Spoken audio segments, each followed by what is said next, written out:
Terry entered Rena's office a few minutes after Chloe left to call him. "Take a seat," Rena directed Terry as she motioned towards a nearby chair, her attention still fixed on the computer screen before her. Terry complied silently, settling into the chair as directed. However, as several minutes ticked by without any communication from Rena, and with her attention still riveted on the computer screen, Terry began to feel increasingly anxious. For Terry, the situation felt like the calm before the storm, an unsettling and ominous stillness that hinted at impending chaos or turbulence. However, the uneasy silence did not last much longer. Rena abruptly rose from her seat and walked over to the printer to retrieve some papers that had just finished printing. She then went and sat down across from Terry. "All right, Terry, I've received a highly troubling report that you've been informing my brother about everything I do. What do you have to say about this?" Rena asked, her tone serious and unyielding. When Terry heard that question, his heart almost left through his mouth, but he still managed to remain calm and tried to explain himself. "Ma'am, that report is completely false. You know that I've been working for you since your high school days, so why on earth would I do something like that?" Terry protested, his tone trying but failing in conveying a sense of anger and offense at the notion that his character was being slandered. As Terry tried to act indignant, Rena couldn't help but chuckle at his display.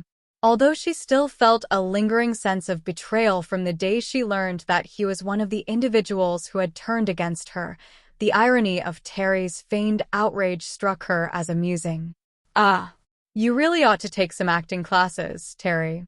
You're absolutely terrible at it," Rena exclaimed, unable to contain her amusement any longer.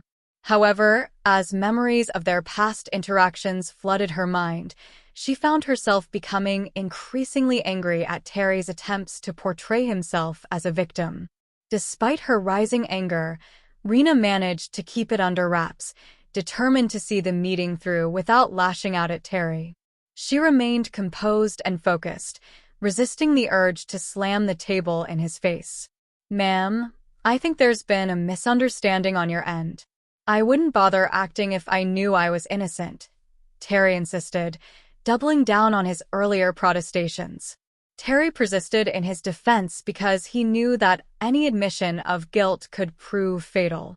It was widely regarded as taboo for a member of the Rothschild security team to betray the person they were tasked with protecting, and the consequences were severe. Anyone who did so would be made to disappear, serving as a warning to others.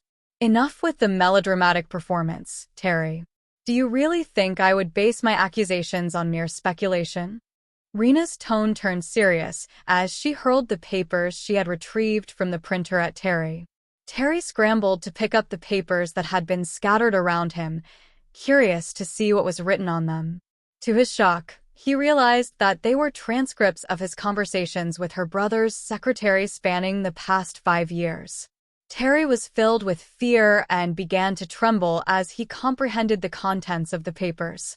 He was perplexed as to how Rena had obtained them, since he was certain he had deleted every conversation they had after each talk. In a fit of fear and desperation, Terry lunged at Rena and began to strangle her.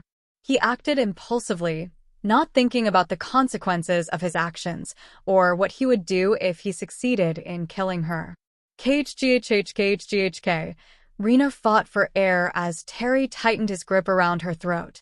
His eyes were bloodshot, and the veins on his scalp were bulging, demonstrating the sheer amount of force he was using. His entire body shook as he continued to strangle her. As Rena was on the verge of losing consciousness, a loud bang echoed through the room. A gunshot had been fired, but she didn't have time to comprehend what had happened as she slipped into unconsciousness. "Rena, Rena." Chloe, the secretary, yelled as she moved the bleeding body of Terry off of Rena's unconscious form that he had fallen on top of after being shot. "Call the doctor now." Chloe shouted at Alex, the security detail who had shot Terry immediately after entering the room. Alex quickly left the room to call the family doctor stationed in the mansion as quickly as possible. Oh. Half an hour later, as Rena slowly regained consciousness, she realized that her throat was sore and she had a pounding headache. She opened her eyes to see the worried face of Chloe walking back and forth. As Rena looked around, she noticed the younger man in a suit standing nearby, his hands clasped behind his back with a serious expression on his face, indicating that he was there for security purposes. She tried to speak, but her throat was too painful to form any words and only hoarse gibberish came from her mouth. Rena attempted to clear her throat and speak once more, but the pain was unbearable. Chloe acted swiftly by bringing her a glass of water and assisting her in drinking it.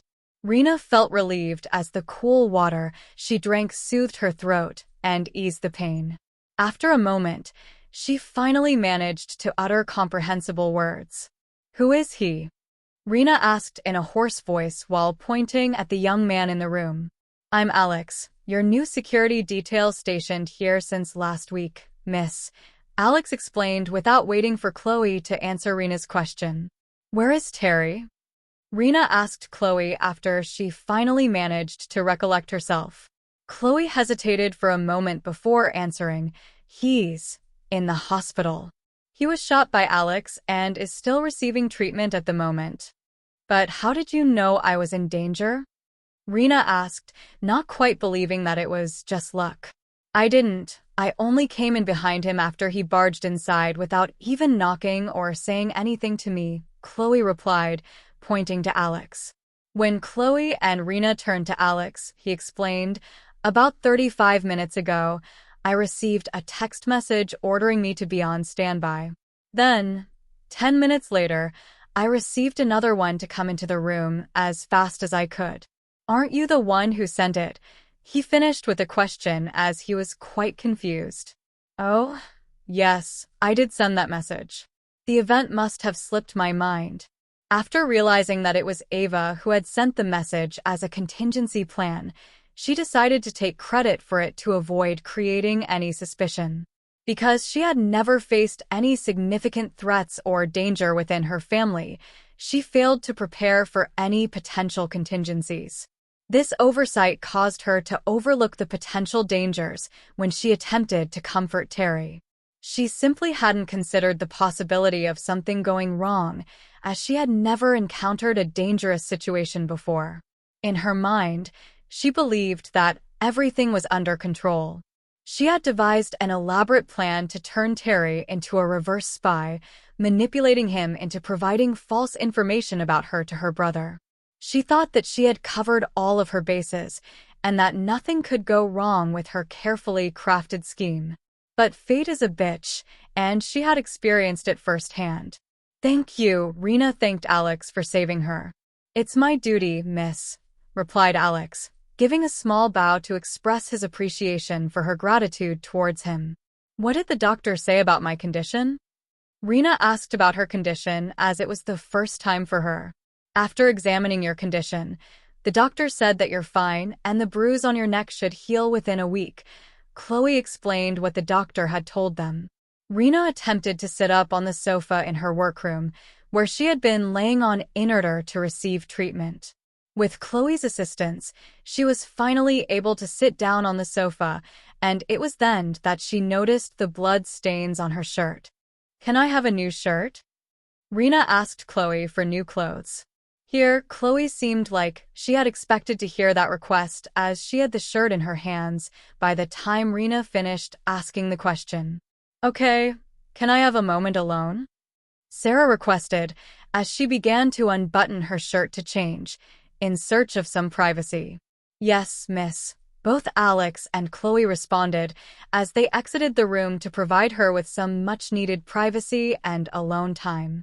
After being left alone, Sarah removed her bloodied shirt and discarded it in the trash can, leaving her in a bra that hugged her ample bosom. She quickly put on the new shirt that Chloe had handed to her and then made her way over to her computer to take a seat. As she settled into her chair, she gazed at her computer screen and murmured, "Thank you, Ava." expressing her gratitude for the assistance she had received from her.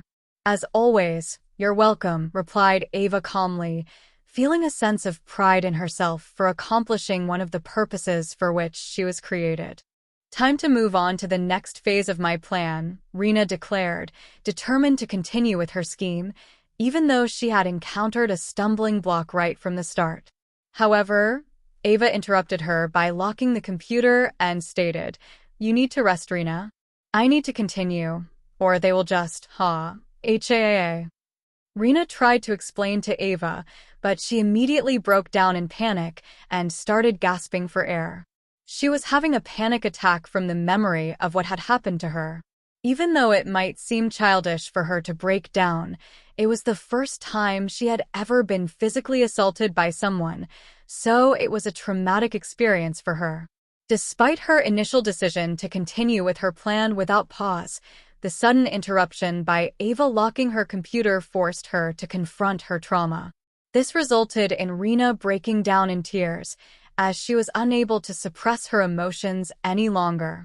The breakdown continued for a few minutes, with Ava silently watching Rena without uttering a word. Ava understood the importance of allowing Rena to confront her emotions and provide comfort while the pain was still raw, preventing it from becoming deeply ingrained and potentially haunting her in the future. After calming down from the panic attack, Rena heard Ava's comforting words. "You have me, so you don't have to worry. I will always be there for you, watching over you and protecting you," Ava said. After hearing what Ava said, Rena felt even more calm and reassured. She realized that Ava had already kept one of her promises: "I will always protect you." It was evident that Ava had expected something like this to happen, no matter how minuscule the possibilities were, and had prepared for it. This realization gave Rena a sense of comfort, knowing that she had someone looking out for her. This in return increased her reliance on Ava, which in turn extended to Aaron, as he was the one who had created Ava to be her constant companion and protector. "But why did you call for Alex out of the many security guards?" Rena asked, curious about why Ava specifically requested for Alex's assistance. "Mother recommended him after sending her a list of people who had not betrayed us. She thoroughly examined their histories and chose him because he was deemed the most unlikely to betray you," Rena replied to her question. "If your mother chose him, then it would be wise to appoint him as the head of the security position, which has become vacant as of today. We can even use the fact that he was the one who rescued me to defend our decision to those who might question why we chose a newbie instead of someone who has been with me for a longer period of time," suggested Rena. "That's what she also suggested." Ava agreed with Rena's recommendation. "Then I'll inform them of my decision before I go to rest, as I really need to," Rena said while touching her neck, which was still hurting. "Take all the time you need to rest. The plan doesn't have a time limit." Ava responded with reassurance. "Thanks," Rena said, expressing her gratitude to Ava. She then got up from her chair and made her way to the door, to go and rest in her room. After passing by Chloe's table and informing her of her decision to promote Alex to the head of security as a reward for saving her, Rena immediately went to her room and slept. Oh. Aaron sighed. After sleeping for 3 hours, Aaron was awoken by Nova, who reminded him that the driver had already woken up and was waiting for him. Nova had seen him through the CCTV footage of the hotel after she had taken control of the hotel upon their arrival. Arg. Aaron woke up still feeling tired, regretting not using the option to enter the VR and sleep there for a longer time. Due to the time difference of 5 to 1, he could have extended his sleep in the virtual world, but he decided against it. He desired to have a few hours of sleep in the real world to reacquaint himself with the feeling, so as not to forget it. However, he knew that in actuality, there was no tangible difference between sleeping in reality and in the universal simulated VR. After cleaning himself up, Aaron gathered his belongings and left the room, making his way to the reception lobby to check out. "May I have your autograph?" please?" asked the receptionist after completing the checkout process, recognizing that he was the young billionaire who had been trending on Twitter a few days ago. "Sure," Aaron agreed. Despite feeling a bit weird about being recognized by someone from the other side of the world, Aaron took the paper and pen the receptionist gave him and began to sign it. When he finished, he asked, "What is your name?" so he could write it on the paper. In excitement, the receptionist replied with her name, Shamim, glad that her request was granted. Aaron began writing the name, Shamim, on the paper, followed by "wishing you all the best," but as he was about to hand it back to her, his phone vibrated, indicating that Nova had something to tell him. As soon as he checked his phone, he saw a text message from Nova that read, "Write down these numbers on the paper." Without any hesitation, Aaron took the pen and started writing the long sequence of numbers that Nova had displayed on his screen. After finishing writing the number sequence, Aaron smiled and handed the autographed paper back to Shamim, saying, "Nice to meet you," before turning around and leaving the hotel. "What is with those numbers?" Aaron asked Nova after he left the hotel. Nova replied playfully, "It's a gift from me to her, if she can decode it. It also makes your signings quite unique." "Then she won't be able to decode it in her lifetime," Aaron said, smiling at the thought of Shamim trying to decode something created by Nova using a quantum computer. "No, I made it specially for her. She can decode it if she uses her virtual assistant and her engineering skills well," Nova replied to Aaron, indicating that she had created it specifically for Shamim to solve using her knowledge and expertise as an engineer. "She is an engineer?" Aaron asked, surprised that someone with such a profession was working as a hotel receptionist. "A very underappreciated one at that, unfortunately," Nova replied back, feeling sympathy for Shamim. Nova had taken a quick glance at Shamim's computer to know her motives and ended up seeing engineering drawings on her personal computer, which was open under the reception table, just begging for her to hack it. "If she solves it, it will solve most of her problems," Nova said in hope that she solves the message she left to her using Aaron. Aaron exited the hotel and walked to the designated meeting spot where he and the driver had agreed to meet the previous night. Upon arriving, he saw the driver waiting outside the car, engrossed in his phone. After exchanging greetings, they both boarded the car, followed by the driver asking, "Are we going back to the hotel?" He wanted to know the destination of their journey. "No, I need to go to Oxford University." Aaron stated the destination he wanted to go to. "Okay." The driver acknowledged the destination and started the car to officially begin their journey. Oh. Hospital VIP room. Terry had just come out of the operating room after undergoing a long and arduous surgery to extract the bullet that was lodged in his chest. Despite the surgery being over, he was still unconscious due to the effects of anesthesia. Outside Terry's VIP room, there were 2 bodyguards standing guard. Their job was to prevent people from entering the room and to stop Terry from escaping. Terry had a punishment waiting for him after he recovered from the surgery, as he had tried to injure a Rothschild. Terry's attack on Rena had sealed his fate, and he had lost any chance of redemption. The Rothschild family viewed it as a significant event that required a lasting example to be made. As a result, Terry would face punishment to set an example and prevent such situations from ever happening again. The head of the family believed that a significant example needed to be made, as this was the first time such an incident had occurred in the modern history of the Rothschild family. If he wanted to kill himself, why try to do it that way? One of the bodyguards standing by the door asked the other. He considered Terry's actions to be worse than suicide and felt saddened by what was going to happen to him. He had better not wake up for a few years if he wants to keep living, the bodyguard said firmly, emphasizing the severity of Terry's situation. "What do you think she said to make him try to strangle and kill her?" "I don't know what it is, but it must be something of great importance to him for him to risk his own life and attempt to kill Miss Rena," said one of the bodyguards, acknowledging the severity of the situation. As Aaron was en route to the esteemed Oxford University, his mobile device rang, and he answered it promptly. "Hello, Felix," Aaron greeted as he picked up the call. "Hello, Aaron, how are you doing?" Felix reciprocated. "How is Eden?" Aaron inquired. "The atmosphere here in Eden varies greatly depending on one's location. For those of us staying in a high-end hotel, the atmosphere is rather pleasant. However, during our commute from the airport to the hotel, we couldn't help but notice that the atmosphere for others seemed quite bleak." Felix conveyed his honest impressions of Eden without sugarcoating anything. Upon hearing Felix's perception of Eden, Aaron thought to himself, not for long, before resuming his conversation with Felix. "Okay, could you give me a summary of what's been decided so far regarding the plan?"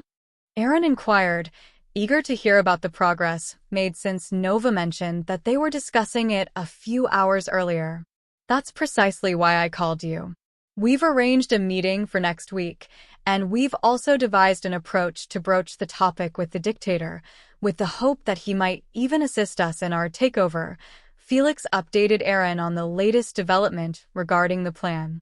"Congratulations on accomplishing the first step of phase 1 of the plan. Can you provide me with more details about the strategy for approaching the dictator during the meeting?" Aaron inquired, wanting to know more information as Nova hasn't updated him about it yet. "All right, so this is what we've devised." Felix began updating Aaron on the plan, delving into more details whenever Aaron requested clarification or expressed a desire for further information. Meanwhile, the driver quietly navigated the vehicle towards their destination, feeling nothing but contentment. He knew that the man he was driving was a generous tipper, and he would also receive payment from the hotel for the transportation service, which would be included in the guest's checkout expenses. Since the guest was still checked in and availing himself of the hotel's services, such as the car he was currently riding in, the driver's earnings continued to accumulate. An hour and a half later, Aaron finally arrived at one of the many accommodation communities of Oxford University. Upon arrival, he bid farewell to his driver and proceeded to walk into the community. After finding a secluded area, he cast a concealment rune on himself. On that day, many professors missed their classes in various campuses of the university because they were found asleep in their offices. This peculiar event would later be referred to as the Great Sleep. The next day, Rena had finally managed to recollect herself and partially heal from her trauma, so she decided to immediately continue her plan of cleaning the people near her. She walked into her office, gesturing for Chloe to follow her. Chloe said nothing and followed behind her into the office. "Where is Alex?" Rena asked, not having seen him on her way to her office. "In his new office, miss," Chloe answered. "Okay," Rena replied after hearing Chloe's response. She then walked to her chair and began tapping on her computer. She printed out a piece of paper with names on it. "Replace all of these people from this list with these," Rena said as she handed Chloe 2 pieces of paper, one with names of people to be removed and the other with names of people who would replace them. Upon observing the sheer quantity of individuals who were set to be eliminated from her team, Chloe inquired incredulously, "All of these?" The number was so substantial that it could not be classified as a typical downsizing. It appeared to be more akin to an act of genocide. The cuts were far-reaching, encompassing a broad range of personnel from the chefs, cleaners, and repairmen to even the security team. Virtually every category of worker employed in the household was affected. Without hesitation in her voice, Rena replied, "Yes, all of them." Rena instructed, "If anyone asks, simply state that I'm still seething with anger over the incident and needed an outlet to vent my frustration."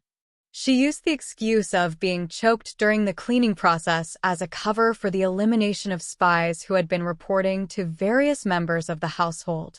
Rena was not concerned about anyone connecting the dots, as she had studied the data provided by Ava.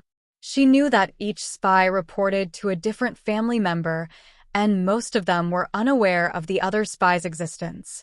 Therefore, if anyone questioned the sudden disappearance of a spy, they would assume that their own spy had simply been caught in the crossfire of Rena's outburst and nothing more.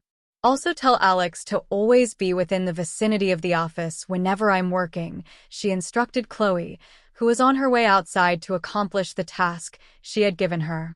Understood, miss. Chloe acknowledged the order before opening the door and making her way to Alex's office to relay the new instructions. She would follow this up by terminating some employees, just a routine Tuesday for her.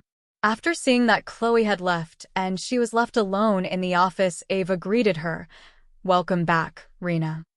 Thank you. Rena thanked Ava's welcome. How are you feeling? She asked, wanting to know where her mind is in the healing steps. Although I'm not fully over it, I'm fine enough that I expect it to pass by the end of the month, Rena answered to her truthfully, saying everything that she felt, without trying to sugarcoat anything, as she fully trusted her. If that's what you are feeling, then you can continue without any problem, Ava said, making her release a sigh of relief, as her reply had reassured her that she was really healing and not just lying to herself. Yeah, I know. I have already sent Chloe to solve the issue of purging the spies. All we have to do is wait until next week, where every spy would be replaced, and we can officially say that the purge has been completed, which we can then follow by starting to use our leverage to return to our position and maybe go even higher. Congrats, Ava exclaimed, acknowledging that Rena had finally taken a significant step forward in her plan, despite facing setbacks right from the start. Thanks. By the way, did your mother send you the Morgan's plans?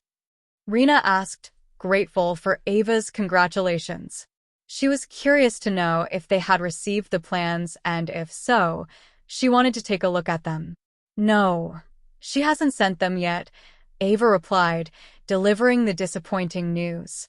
The last time I inquired about it, she mentioned that the plans were at 95% completion and would take another month to finalize, as the Morgans were still fine-tuning them. Don't worry about it, Ava. We still haven't even finished the second part of our plan, Rena reassured her, sensing the disappointment in Ava's voice. Afterward, they engaged in casual conversation about their plans and discussed their next steps, as Rena found herself with nothing to do at the moment. Aaron, who had completed extracting brain data from the professors at Oxford University, was en route to Imperial College London to repeat the same process of downloading brain data. In the following 2 weeks, Aaron had plans to visit several locations to complete his collection of brain data from the United Kingdom. His itinerary included Rolls-Royce facility in Derby, University College London, UCL, the University of Edinburgh, several aerospace and aviation facilities, biotechnology and life sciences institutions, and space and satellite technology centers, among many others. A week later, Monday, Felix and his team rose earlier than their typical routine, commencing their preparations for the meeting that was scheduled for the afternoon. In order to be perceived as sincere, Felix and his team had to arrive at the presidential palace at least an hour prior to the scheduled meeting time. This, coupled with the fact that the palace was quite a distance away from their hotel, meant that they had to leave early. Since everyone is present, let's proceed, Felix announced upon citing the final person who would be accompanying them. Subsequently, they departed from the hotel to where the car was waiting to transport them to the palace. Throughout the journey, they rehearsed their bullet points for the 457th time, striving to ensure that nothing went even slightly amiss. After a 3-hour car ride, they finally arrived at the gate of the presidential palace, where they were stopped. Their cars came to a halt as heavily armed guards approached. After the stop, the armed guards commenced a search of the car. The team was then instructed to open the boot, and a dog was brought in to conduct a scent inspection. The security measures were exceedingly meticulous. The team was subjected to a bomb search and their phones and other electronic devices were confiscated. Upon completion of the search, they were eventually granted permission to pass through the gate. However, their driver was replaced with a guard who would take them from that point onwards. They were guided through a labyrinth of corridors and grandiose rooms until they finally arrived at the dictator's private chambers. The dictator, Adolf, was seated at his desk, accompanied by his advisors. As Felix and his team entered the heavily decorated room, he looked up and gazed at them, attempting to act as if he didn't remember them. Nonetheless, Felix strode forward confidently, his 4 team members standing steadfastly behind him like a sturdy wall of muscle and fortitude. When Felix noticed the dictator struggling to recall where he had placed them, he realized that the leader was purposely trying to assert dominance over them. If the dictator truly had forgotten about their scheduled meeting, they would not have been granted permission to enter the palace. He was certain that the dictator had conducted a thorough background check on them prior to the arranged meeting. Nevertheless, Felix proceeded to play along with the dictator's facade and introduced himself and his associates, explaining where they had initially made contact with the leader and how they had arranged the meeting. So you're the individual who has been attempting to arrange a meeting with me since the commencement of the party, exclaimed Adolf, elevating his tone to give the impression that he had just realized who they were. Yes, Your Excellency, Felix replied confidently, bowing slightly. We are honored and grateful for the opportunity to meet with you today. Thank you for taking the time to see us, he added with a forced smile, feeling increasingly uncomfortable with the dictator's poor acting skills. He wondered silently to himself whether the dictator's assistants were hesitant to inform him about his subpar acting abilities. Very well, let's get to the matter at hand. I have several other crucial meetings to attend to, declared the dictator, underscoring the significance of his time and conveying his disinterest in the current meeting. Certainly, Your Excellency, before we commence, please allow us to express our gratitude for your agreement to meet with us, spoke Felix in a respectful tone, gesturing towards one of his team members to hand over the briefcase. The briefcase was the sole item they were permitted to bring into the office, having undergone a search to confirm that no hazardous materials were present. Upon noticing the briefcase, Adolf motioned to one of his aides with a nod, indicating for them to retrieve the briefcase and reveal its contents. The aide obeyed and retrieved the briefcase from Felix's hand, placing it on the table before opening it while ensuring it was facing towards the dictator. Adolf exhaled heavily as he laid eyes on the freedom units filling the briefcase. Despite being taken aback by the substantial amount of money before him, Adolf attempted to maintain his composure and act unaffected by the sight of the funds. Proceed, he instructed, struggling to divert his gaze from the briefcase. Of course. We require your assistance and approval for a matter, stated Felix, conveying a sense of dependence on the dictator's help as if nothing could proceed without it. Very well, let me explain, responded Felix, sensing that the dictator's ego had been inflated. The dictator raised his hand, gesturing for Felix to proceed and state the purpose of the meeting. We are interested in purchasing the telecommunication companies in Eden, stated Felix succinctly. What benefits would I gain from assisting you with this endeavor? Questioned Adolf, seeking to understand what he stood to gain from the proposal. We are prepared to pay you 50% of the amount equivalent to that in the briefcase each time we successfully acquire a company, reiterated Felix, emphasizing the generous financial compensation that would accompany the dictator's assistance. Sure, that sounds good, but why should I allow you to buy them? Adolf asked, feigning indifference to the amount of money he would be gaining and trying to extract even more from them. After we buy and merge the companies, we plan to upgrade them with the latest technologies. This will allow us to increase prices, resulting in a larger income for us and a larger tax revenue for you, Felix explained, emphasizing the benefits for both parties. Adolf still tried to appear unimpressed by their proposal. When Felix noticed this, he decided to give the dictator another reason to consider their offer. Consolidating the telecommunications companies under our ownership would result in all data coming in and out of the country passing through our network. This would give us the ability to monitor and analyze what your citizens are thinking, which would allow you to better manage and govern the country, Felix explained. When he heard the last point, he immediately opened his mouth to agree to their offer as it had everything he needed: money, control, and more, without having to spend any of the country's money, which he considered his. They were even paying him.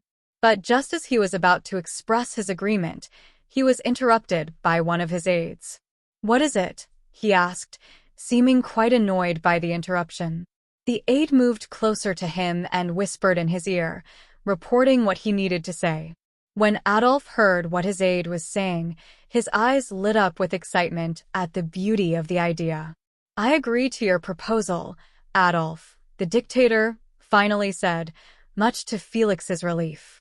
However, his relief was short-lived as the dictator continued with a condition. "But I have one condition. I will receive 50% of the profits from the merged company. Is that agreeable to you?" Felix found himself at a loss for words and could only manage to utter, "Your Excellency." When Adolf saw the expression on Felix's face, he decided to further elaborate. "I will be receiving half of your profits, and in return, I will be providing you with protection from any problems that may arise during your stay. Do you now see the need for me to receive half of my share?" Felix quickly regained his composure after being taken aback by Adolf's greed. He replied, "Before we can agree to that, we need to consult with our company's leadership to see if they can agree to the last condition." He was trying to stall for time so that he and his team could report the latest condition to Aaron. Adolf nodded and got up from his chair, speaking in a stern tone. "Very well," he said. "Make sure you give me your decision by the end of the week, or I will consider the deal to be cancelled." Felix smiled in response and replied, "We will get back to you within the week with our decision, Your Excellency." Following that, they were escorted out of the presidential palace by the same security guards who had accompanied them upon their arrival. They were escorted out of the presidential palace by the same security guards who had accompanied them upon their arrival. After reaching the entrance gate, they were picked up by their car with a security member as the driver. They were then given back their electronic devices and other belongings that had been collected from them earlier. After that, the security driver returned their car to their regular driver. They then left the palace vicinity and headed back to the hotel to rest and report back to Aaron about the dictator's last condition. In the office of the dictator. "Did my last condition seem excessive?" Adolf asked the aide who had given him the idea. The aide responded without revealing that it was his idea, as Adolf liked to see himself as a wise man. "No, Your Excellency. Your demand was quite reasonable given the protection you will provide them. It is their failure to realize your generosity for not asking for more of what you deserve. I hope they come to understand it soon," he flattered him, knowing that he enjoyed being praised. "Yeah, they are the ones who don't know," Adolf replied to his aide while stroking the dollars in the still open briefcase and salivating at them. On the same Monday, after spending the majority of the week on the road, Aaron had successfully gathered all the necessary brain data from individuals on his list located in the United Kingdom. His exhaustive efforts have finally come to fruition. Subsequently, Aaron proceeded to the Icon Hotel where he had only stayed for about 4 hours, but only used their rental car services to check out before heading to the airport for his next destination. Upon departing from the presidential suite at the Icon Hotel, Aaron generously rewarded his driver with a tip of $20,000 for chauffeuring him across the entire country throughout the week. Afterwards, he boarded the private jet that was waiting for him to travel from London to Paris, and then utilized a combination of trains and car rentals to travel to the location of CERN. This was necessary as many of the individuals on his list were located there, and he needed to collect their brain data. However, Aaron didn't just head straight to CERN, as Nova had arranged his journey to ensure that he had collected brain data from individuals throughout the entirety of France before arriving at his final destination. On the same Monday, Rena Rothschild's mansion. By Friday, Chloe had successfully terminated and replaced all the members on the list, resulting in significant commotion within the private network. Today, on Monday, Rena finally decided to embark on her journey back to the top.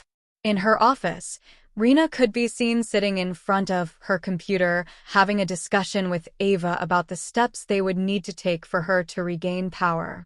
"Now that we have successfully completed the purge, let us begin our return," said Rena. "Yes, Rena."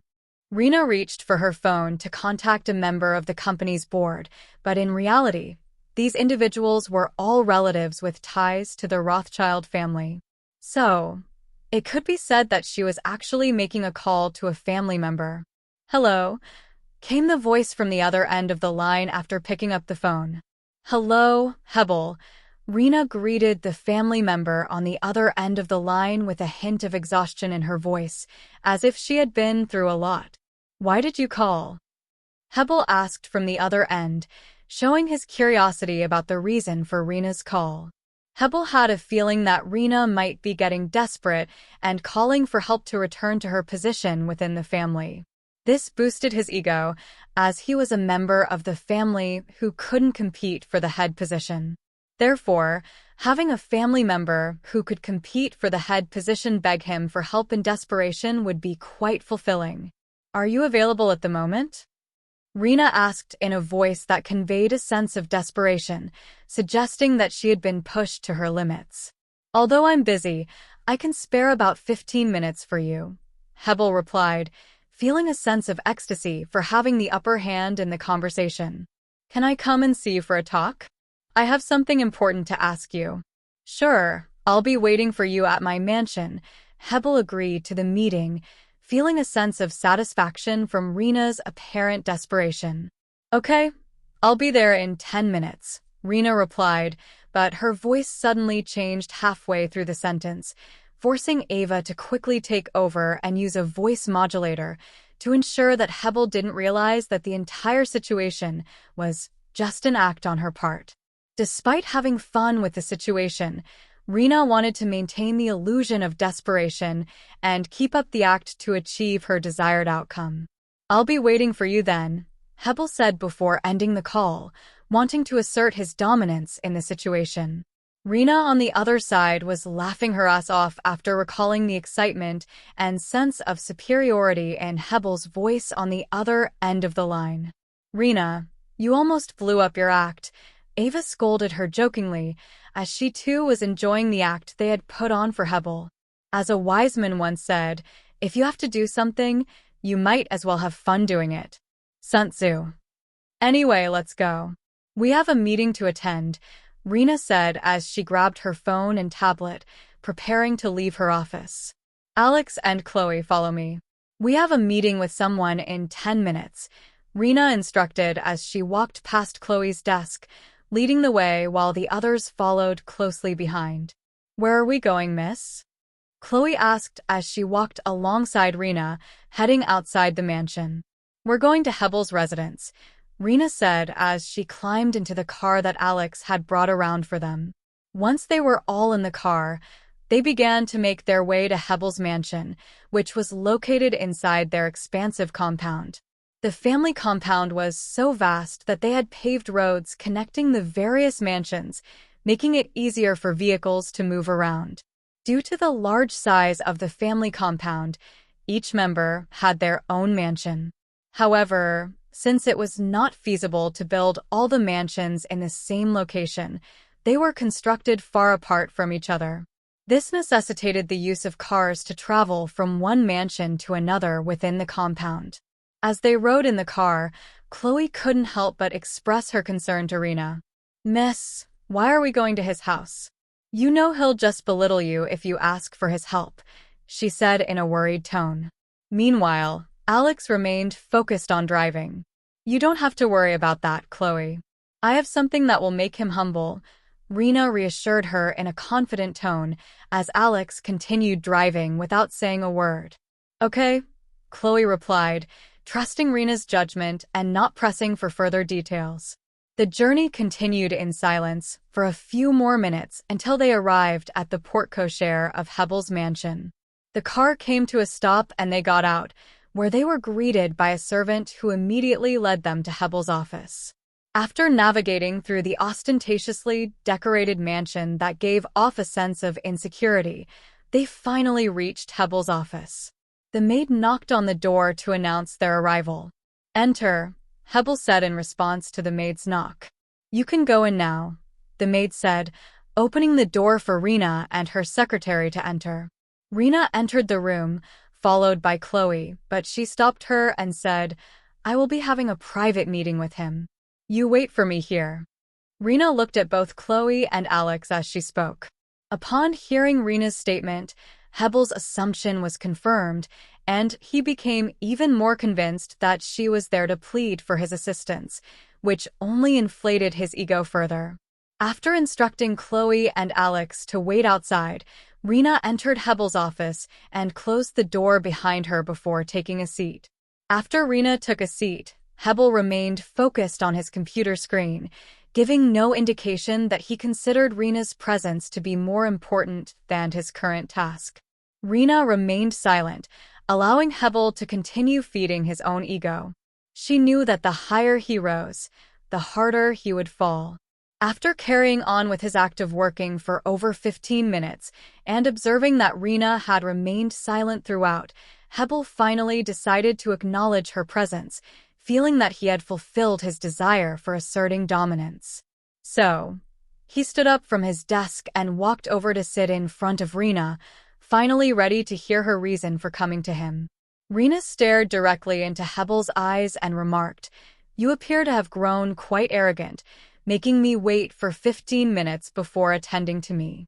To Hebel, Rena's words seemed to be her final attempt at regaining her lost confidence. "What can I say? I have something to do unlike you.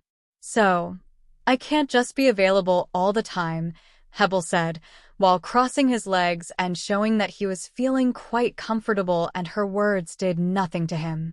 "Okay, go ahead and tell me, what can I help you with?" he said, after seeing Rena remain silent in response to his retort. "I want you to give me your allegiance instead of my brother," Rena immediately stated her purpose for coming. Ha ha ha ha ha ha ha ha ha. When Hebel heard what she said, he started laughing at the absurdity of what the bitch said. "Are you serious? Being choked by Terry seems to have broken a blood vessel in your brain. And on top of that, the reports of you firing nearly all of your employees in a fit of rage. Are you sure you're okay?" Hebel said mockingly while still laughing. Rena said nothing and just remained calm during the entirety of the ordeal. When Hebel saw that Rena remained quiet and serious throughout his entire mocking barrage, he finally decided to ask, "Why should I do that? For you, a bird who lost her wings, of all people, why?" Hebel asked in a degrading manner. "A bird who lost her wings?" Rena repeated Hebel's statement in a questioning tone, as if she wasn't quite sure what Hebel meant despite knowing what he meant. "What else should I call you?" he jeered. "A jobless bum. A has-been? A washed-up failure." Hebel continued to list off insults to berate Rena, relishing the opportunity to finally express his true feelings towards her and taking pleasure in doing it. Despite Hebel's continued verbal assault, Rena simply picked up the tablet she had brought and opened it, paying no heed to his insults. Afterward, she opened a picture on the tablet and slid it towards Hebel, who was still in the midst of his verbal onslaught. The sudden movement caught his attention, causing him to pause and take a look at what was on the screen. As Hebel picked up the tablet, his eyes widened in shock as he saw the image displayed on the screen. In an instant, all the pleasure and satisfaction he had been feeling just moments before vanished, replaced by a sudden sense of fear and unease. As Hebel progressed through the pictures, his apprehension grew with each passing moment. Each subsequent image revealed something that he knew to be true, something that he had kept hidden and did not want anyone else to know about. With each slide, Hebel's fear and anxiety deepened, reaching a point where he could no longer handle it. He removed his leg from on top of the other, an indication of his discomfort and distress. Hebel POV. I have been doing exceptionally well for a while now, but this particular moment surpasses all of my previous successes combined. Thought Hebel as he continued to verbally berate Rena. Look at this bitch's desperateness. I'm berating her and she just takes it like a beaten dog with its tail between its legs. I can't wait to see the look on her face when I tell her I won't be helping her after all her desperate pleading. It's really satisfying to watch her suffer like this. Hebel's mind was consumed with a feeling of superiority as he observed Rena's apparent desperation and her lack of response to his insults. But based on what I know about her, she's not the kind of person who would take my insults quietly. It's clear that she's that desperate. Wait, why is she picking up her tablet? Hebel's thoughts immediately turned to Rena's actions as she picked up the tablet she had brought with her into his office. Anyway, it's not important enough to make me stop berating her, as I'm enjoying it quite a bit. Hebel couldn't help but wonder, why is she sliding the tablet to me? Is there something she wants me to see? His curiosity got the best of him, causing him to momentarily pause his verbal assault and reach for the tablet to see what Rena had in store for him. Fuck, Hebel cursed inwardly as soon as he saw the first picture on the tablet. I'm fucked, Hebel thought to himself as he glanced at the second picture. We are fucked, Hebel thought to himself as he laid his eyes on the third picture. Everyone is fucked, thought Hebel as he saw the fourth picture on the tablet. Oh. Who would have thought that Hebel and a few Rothschilds are cucks? Rena said in an amused tone, completely different from the desperate tone she had on the phone earlier. Where did you get them? Hebel asked. His hands were trembling with fear. You don't have to worry about that. Let's hear you mock me a little more, Rena said mockingly to Hebel, who had just been mocking her a few seconds earlier. This is fake. This can't be real. You must have fabricated this to trick me, didn't you? Hebel shouted and asked in denial, desperately searching for any reasonable explanation to the images he saw on the tablet. Upon hearing Hebel's weak attempt to deny the truth, Rena simply replied, keep swiping on the tablet, and you'll see for yourself whether it's real or not. Upon hearing Rena's confident words, Hebel's fear intensified, but he reluctantly followed her instructions and continued swiping through the pictures on the tablet. As he continued swiping through the tablet, Hebel's fear grew with each passing image until he came across a video that he remembered recording. You like that big dick, huh? Asked the man in the video, while he was fucking Hebel's wife. Yes, I like it, said Hebel's wife in a voice filled with ecstasy and orgasmic afterglow. Tell it to your husband, said the man in the video, while grabbing Hebel's wife by the throat from the front like a hook and pulling it up, causing her to arch her back and look at the camera or specifically the man behind it. Then, she said, I like his big D******, while maintaining eye contact throughout the moment, following which Hebel's wife fell back down and began shaking from having another orgasm. Hebel, who was watching the video, couldn't handle it anymore and quickly swiped to the next one on the tablet. Hebel quickly slid past several more videos of his wife with other men, not wanting to dwell on the videos. He continued to do so until he came across one that made his heart sink. It was a cuckold orgy involving few members of the Rothschild family and their partners, including their bulls.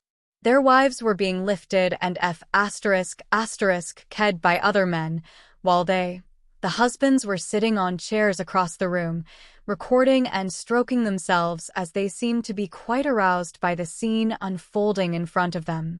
There were no more videos on the tablet, but Rena had additional ones that she chose not to reveal. "What do you want?" Hebel asked, realizing that he couldn't use his excuse of it being fabricated anymore in front of such irrefutable evidence. "I already told you what I want when you first asked, so I won't repeat it again," Rena said, looking at Hebel with a smile on her face. "Okay, you have my allegiance. Is that the end?" Hebel said with a tone of reluctance and unwillingness to comply. "Not like that. Say it with sincerity in your voice, as if you are begging me for it. And do it while you're on your knees," Rena instructed, shifting her sitting position to a more relaxed one and crossing one leg over the other to assert her dominance. When Hebel heard the words, he almost chose the option to commit suicide rather than obeying Rena's command. However, Rena added to her statement shortly after, seeing his expression.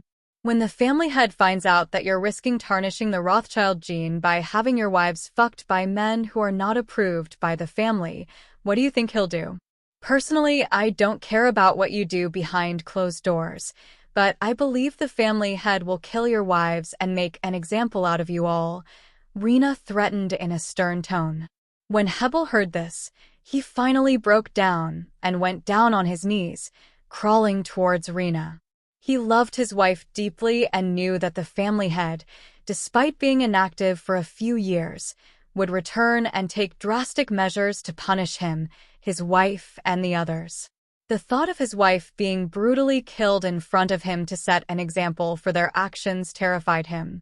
"I swear on my wife's life that I will give my allegiance to you and never betray you for as long as you keep my secret," Hebel said, putting his head on the floor and speaking in a groveling voice that showed complete submissiveness. He had accepted his defeat and knew that there was no way out of the situation.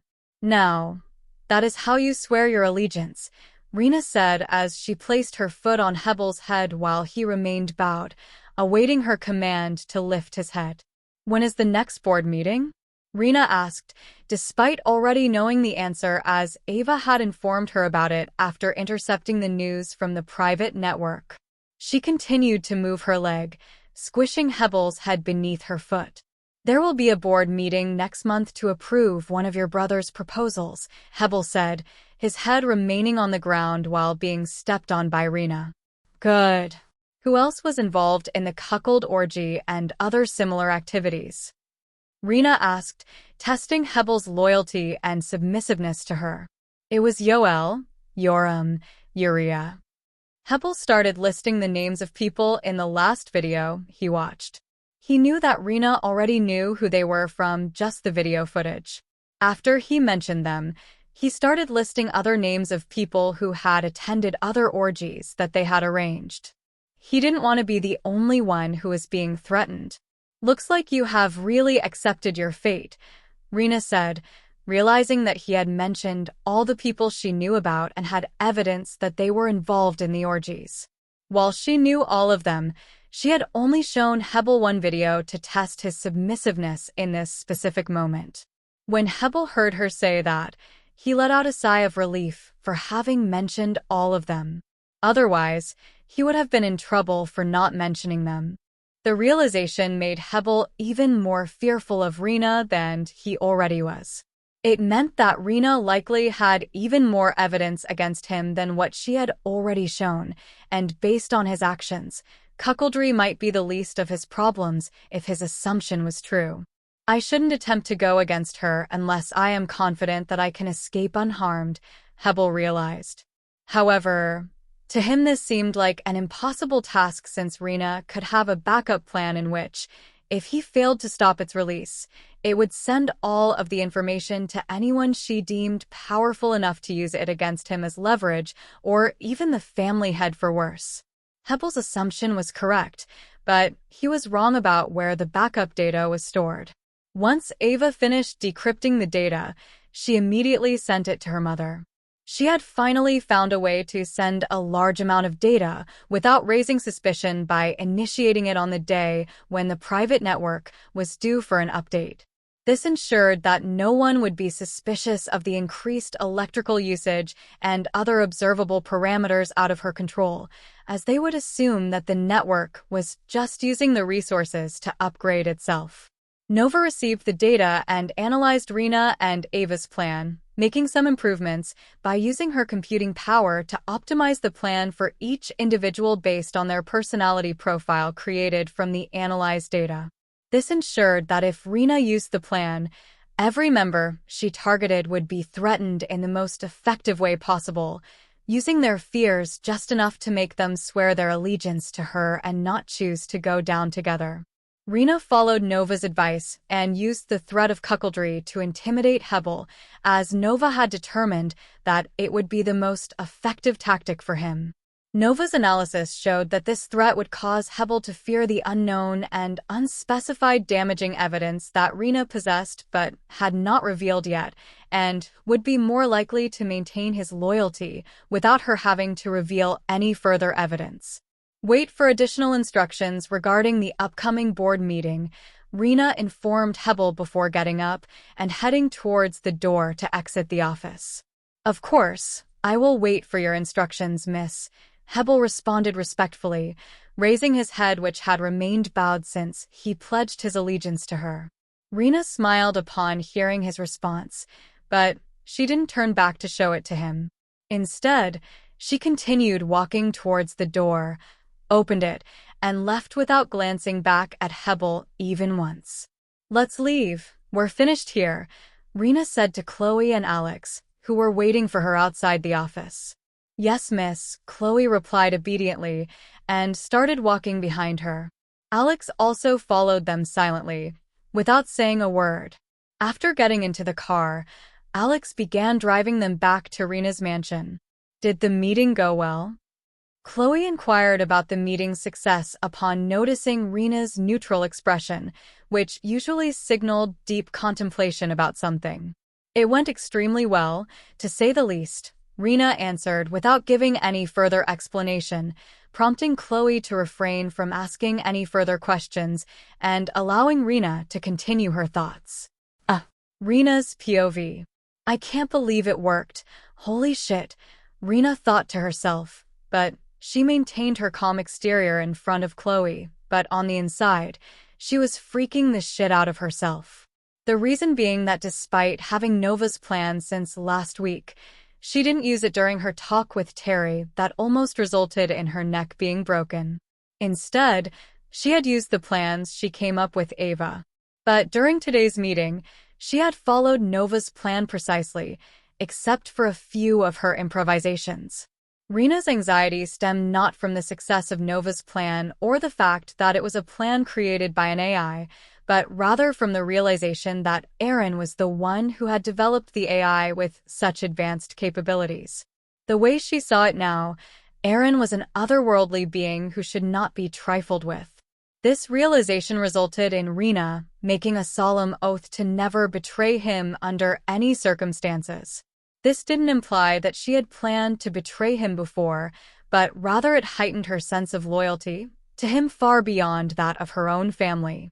In fact, she was now prepared to betray her family before even considering betraying Aaron. What plans does he have to gain by helping me with all of these resources? Rena was questioning the motives behind Aaron's immense support for her. She couldn't help but wonder what he had in mind, as the resources he was providing her with must have been significant. Rena speculated that Aaron had to be gaining something equally or even more valuable than what he was investing in her. She began to think about what she or her family possessed that would justify the enormous resources he was investing, especially given that he had a powerful AI at his disposal. She concluded that the reason behind Aaron's massive investment in her and her family could only be their political power and connections. However, she hesitated to consider money as a factor because she suspected that Aaron, or someone on his behalf, was responsible for the person causing chaos in the stock market through anonymous financial firms, earning huge returns for several months. This left only their political power and connections as the possible reasons for Aaron's investment. Coming to that conclusion didn't solve the mystery, but instead raised more questions. What was Aaron planning that required their extensive political power or connections? The focus was on the extensive part, as if he needed only a small political connection. He could have gone to smaller families that had them, instead of investing his resources in her. Rena's mind was flooded with questions, and she couldn't stop wondering what Aaron's true intentions were. Why did he need their extensive political power and connections in such a short period of time? If he had enough time, he could have formed his own powerful connections and established a more concentrated political power. His AI was capable of predicting election results and even destroying competitors by releasing reputation-breaking scandals. Rena's thoughts were spiraling as she pondered the purpose of Aaron's investment in her. For every question she answered, more questions arose, and this cycle continued throughout the journey. Her view of Aaron was gradually rising to the point where it was becoming absurd. "Ah, miss, we have arrived." Chloe interrupted Rena's thought frenzy, informing her that they had arrived at their mansion. "Thanks," said Rena as she got out of the car and entered her mansion. She went straight to her bedroom to rest, calm down, and maybe even rub one, as the overwhelming thoughts and emotions she was experiencing could cause her brain to shut down from excitement and happiness if not properly vented. France. As Aaron was heading towards École Normale Supérieure University as he had some brain data from there, he received a phone call from Felix. "Hello," he greeted upon answering the call. "How are you doing?" asked Felix upon hearing Aaron's voice. "I'm doing good. How about you guys?" Aaron asked in response. "We are doing very well," Felix replied. "How did the meeting go?" Aaron finally asked the question he had been curious about. Nova could have informed him about it, but she had left him to focus on driving, knowing that Felix would update him. "Well, the meeting could be considered to have gone well," replied Felix. "Why do I hear a tone that suggests an if is coming?" Aaron asked after noticing a hint of uncertainty in Felix's response. "You're not wrong about that. Here's what happened." Felix began recounting everything that had occurred, from their first encounter with the dictator to their departure from the presidential palace. "What are your thoughts on the proposal?" Aaron asked Felix after hearing the entire story. "I think Adolf is being greedy. After seeing that we are capable of dropping millions just due to him agreeing to the meeting, he probably thinks that we are desperate and will agree to his needs without any opposition," Felix explained, sharing his understanding of dictators' thinking. Aaron asked, "Do you think he will actually cancel the agreement if we refuse his terms?" "Yes, from the data you sent us, it stated he has a very big ego. Us trying to counteroffer might appear as if we are belittling his help and might result in catastrophic consequences," explained Felix. "Okay, give me 10 minutes to think about it before I return to you with my decision," Aaron said. "Sure," Felix acknowledged and ended the call. The moment the call ended, Aaron immediately pulled over to the side of the road and parked the rental car. Following that, he retrieved the virtual headgear and moved to the back seat. He put it on and logged into the virtual world, where he would have 50 minutes to consider his decision, compared to the limited 10 minutes he had in the real world. Inside the simulated universe, Aaron quickly turned to Nova and asked for her opinion on how to handle the dictator's demand, saying, "What do you suggest?" "I don't see any difference in agreeing to the condition or not doing so," Nova said nonchalantly as she materialized chairs and a table for them to sit on during the remainder of their conversation. "What do you mean?" Aaron asked curiously as he sat on one of the chairs that Nova had materialized for them. "How long do you think it will take to buy and combine the companies into a unified operation?" Nova asked as she conjured a teapot and cups, poured tea into them, and pushed one towards Aaron to drink. "About 3 months at the earliest," Aaron answered after taking a sip of the delicious tea. Nova took a sip of the tea before asking, After the completion of the company acquisitions, how long do you think it will take for the revolution to be complete? Aaron quickly responded, the earliest would be 6 months, and the latest would be 9 months. As he searched for any connection between Nova's question and her opinion that the dictator's demand didn't matter. Aha! Aaron exclaimed, finally realizing where Nova was leading him with her cryptic questioning instead of just answering him. You seem to have finally grasped the point I was trying to make, Nova said to Aaron with a content smile on her face, feeling proud of her master. A weird thing nonetheless. Aaron finished his tea and promptly logged off, only to realize that nearly a minute had passed in the physical world, leaving behind a blushing Nova, looking at Aaron's empty cup. Aaron quickly made a call to Felix to inform him of his decision. Hello. Felix answered immediately, indicating that he had been waiting for Aaron's call. Agree to his condition, Aaron said straightforwardly without any beating around the bush. Yes, said Felix in a surprise. Yes, but under the condition that the payments are done annually in company time, meaning that the annual payments will start counting from the official start of the company's operations after consolidation is complete. He stooped to take a breath. Then, he continued, if they ask why, tell them it will take that long for the company to finally start making stable profits. Okay, I will wait a few days before informing them of your decision, Felix said. He didn't ask any further questions as he was sure that Aaron, who had even investigated the dictator's personality, had a plan for this too. Sure. See you. Aaron said goodbye to Felix and ended the call after receiving his acknowledgement. Following that, he immediately started the car and drove towards the university to collect his brain data. As soon as Felix ended the call with Aaron, he turned to his team members and informed them of Aaron's decision to agree to the dictator's demand. However, there was a condition attached to it. The payments would be made annually, and the counting would start after the company completed consolidation. The reason given was that this would be the optimal time for the company to start generating stable profits.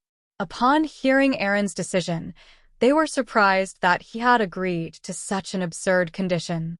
However, they understood that they had to follow orders.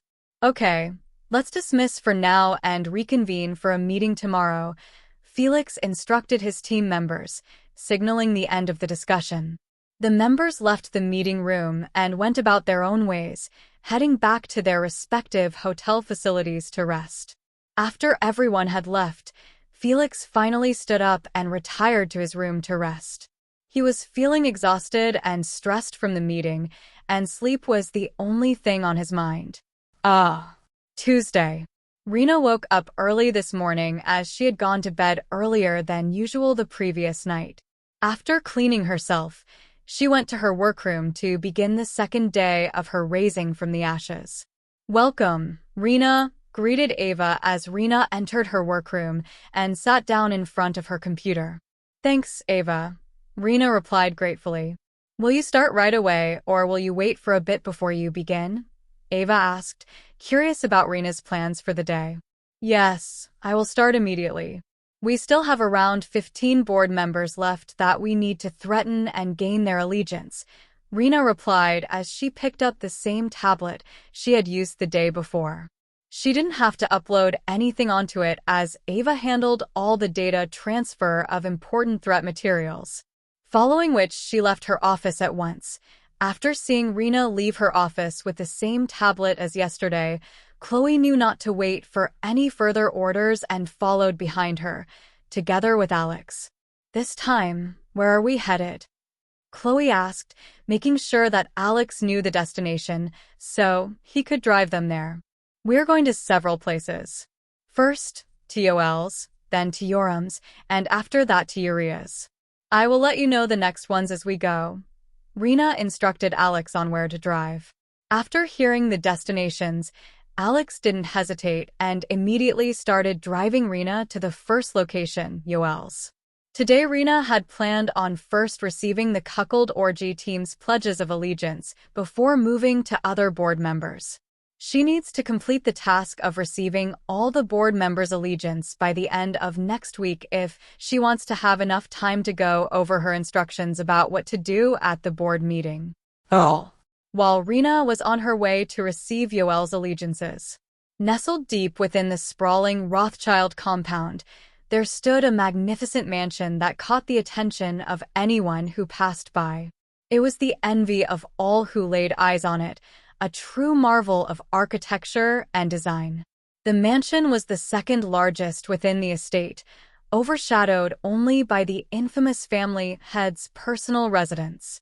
Its grandeur and opulence were unrivaled, a testament to the wealth and power of the Rothschild family. The exterior was adorned with intricate carvings and decorative accents, while the interior boasted luxurious furnishings, priceless artwork, and state-of-the-art amenities. The mansion's lush gardens and expansive grounds added to its allure, providing a tranquil oasis within the bustling compound. It was Arya's mansion, the next family head's mansion. Inside Arya Rothschild's, Rena's brother, mansion. "Sir, it seems that your sister is trying to make a comeback to power," Charlotte, Arya's secretary, reported to him. "What is she doing now?" Arya asked Charlotte, wanting more details about Rena's actions. "Yesterday, she went to Hebel and seemed to have begged him for his support." Charlotte gave Arya more details. "Did he agree to support her?" Arya asked, intrigued by the outcome of his sister's begging.